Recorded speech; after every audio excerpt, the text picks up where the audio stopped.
My job isn't safe. Mel Kiper Jr.'s job isn't safe. It's possible that Bears general manager Ryan Poles' job isn't safe. That's because today I am joined by Moneyline Ryan, a 10-year-old who happens to sleep across the hall from where I sleep at night, shares a breakfast and dinner table with me, and he's here to talk about the NFL draft. Ryan, how you doing? Good. So the last time you were on the channel, I think, was in February of 2021.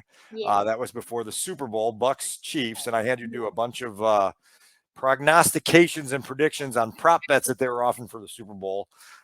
You were wonderful on camera. Your picks weren't so good. People go through the archives and see that. They'll see that you didn't get everything right. But your football knowledge since then has grown so much that I had to have you back on the channel on the night before the 2023 NFL draft because we've got a lot of ground to cover. What do you think? Yeah. Yeah. So, all right.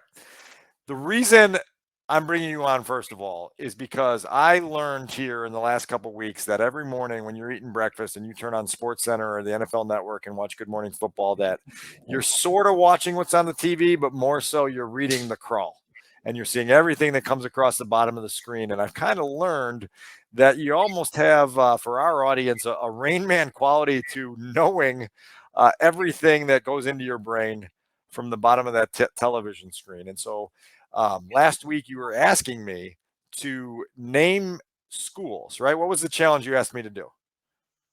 Name a school and then I'll name a player from it. You will name the first round draft prospect that has been part of the mock draft scrolling across the bottom of the screen. I was blown away by your retention and knowledge. And so before we get into talk about the draft, before we get into talk about the Chicago Bears, I'm going to have you do that challenge here on the YouTube channel. And just so that our audience knows that we're doing this legitimately and that you're not reading off the screen, I'm going to have you close your eyes. And for the next few minutes, I'm just going to rattle off schools and you're going to tell me the name of the first round draft prospect from each of those schools. How's that sound? Good. All right, here we go. You ready? Close your eyes. All right, Alabama. Bryce Young. Texas. Bijan Robinson. Ohio State. Jackson Smith-Njigba, Paris Johnson Jr., and CJ Stroud. Alabama again. Jordan Battle. Iowa. Lucas Van Ness. Michigan. Mozzie Smith. Notre Dame. Michael Mayer. Clemson. Miles Murphy. Oregon. Christian Gonzalez. Boston College. Zay Flowers. TCU. Quentin Johnson. Penn State. Joey Porter Jr. Georgia. Jalen Carter. Texas Tech. Texas Tech. What's his name? He's like an edge, right? Yep. Starts with a T. That's what I thought. I'm like, starts with a T. Ty. Is it Tyrone or something? Tyree Wilson. Tyree Wilson. Northwestern. Peter Skoronski. Kentucky. Will Levis. Tennessee. Hendon Hooker. Southern Cal. The wide receiver. What's his name? He's got the same first name as your uncle in California.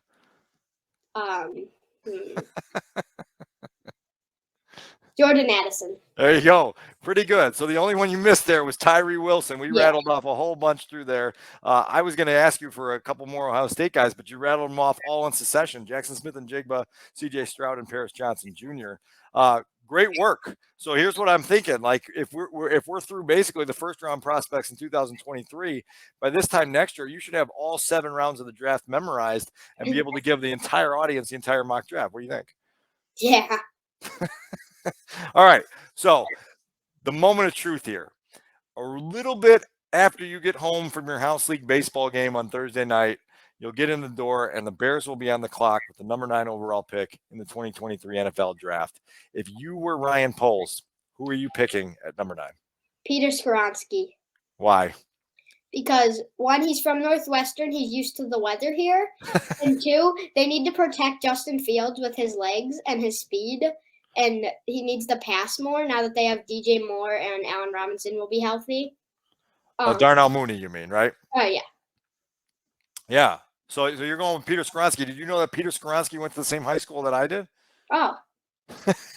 little nugget for you. Not now that we have you there. So famous people from Maine South High School. Name two. Dan Wiederer and Peter Skoronski. Well done. I like the pick. I have the Bears selecting Paris Johnson Jr. Same position, offensive tackle, from Ohio State, like where Justin went to college, and so there'll be a reunion there between those two guys. Question: as we go into 2023, how do you feel about Justin Fields as the Bears quarterback?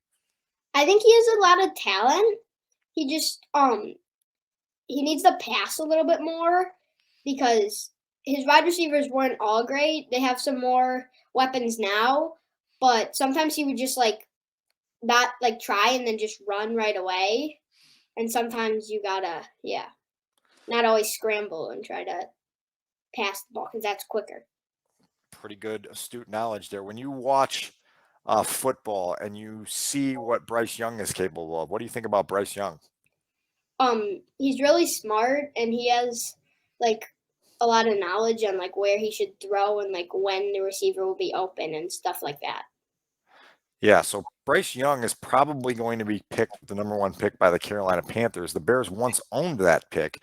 And so Yes. I'm encouraging everyone that you have to understand that this is now for years to come going to be kind of a comparison between Justin Fields, the quarterback the Bears currently have, and Bryce Young, the quarterback they could have had if they decided to keep the number 1 pick. Yeah. Big decisions there. All right. The last question I have for you this afternoon is you had your first fantasy season this past year. We didn't get that team as far as we thought we could get it. I think your assistant general manager, this guy right here, did a bad job of advising you on some certain things. Team Gritty City is certainly looking for a bounce back year in 2023, correct? Yes. What's it going to take? My running backs last year were not very helpful at all. I had Latavius Murray, Elvin Kamara. Kamara had one good game. Who else? Damian Pierce. Damian Pierce, yeah. He's pretty solid for you until he got banged up. Yeah. And who was the face of your franchise? The guy that gave you the name Gritty, the idea for the name Gritty City? Jamar Chase. All right. So you think you'll go back into the well and go after Jamar Chase in 2023? If I can get Jefferson, I'll take him. If he's not available, then I'm going Chase. All right. That's fair. That's fair. So the question here is, you've studied this draft class clearly, watching the bottom of the crawl at breakfast every morning. Is there anybody in this draft that you're already getting a highlighter and a red pen out and circling their name so that when we go do our draft with the other kids from your school in September, you say, I want this rookie from this draft class to be part of my team? I would say Bijan Robinson. He's really good. He breaks a lot of tackles and can get a lot of rushing yards and lots of fantasy points. Catches the ball too, right? So you got a PPR league, you could rack it up there as well. Mm-hmm. Anything else that you're looking forward to with this draft? Really just who gets picked and who goes where. You want to see who the Bears get, all 10 or 11 or 12 guys by the end of the weekend? Yeah. All right. Well, Moneyline Ryan, it's always good talking to you. I'm sure we'll catch up again real soon, even before we're back on this YouTube channel again. So thanks for jumping on. Thanks for sharing your football knowledge, and hopefully we'll have some more to talk about by the end of the weekend. Yep. All right. For Moneyline Ryan, I'm Dan Wiederer. We're signing off. Good to talk to you.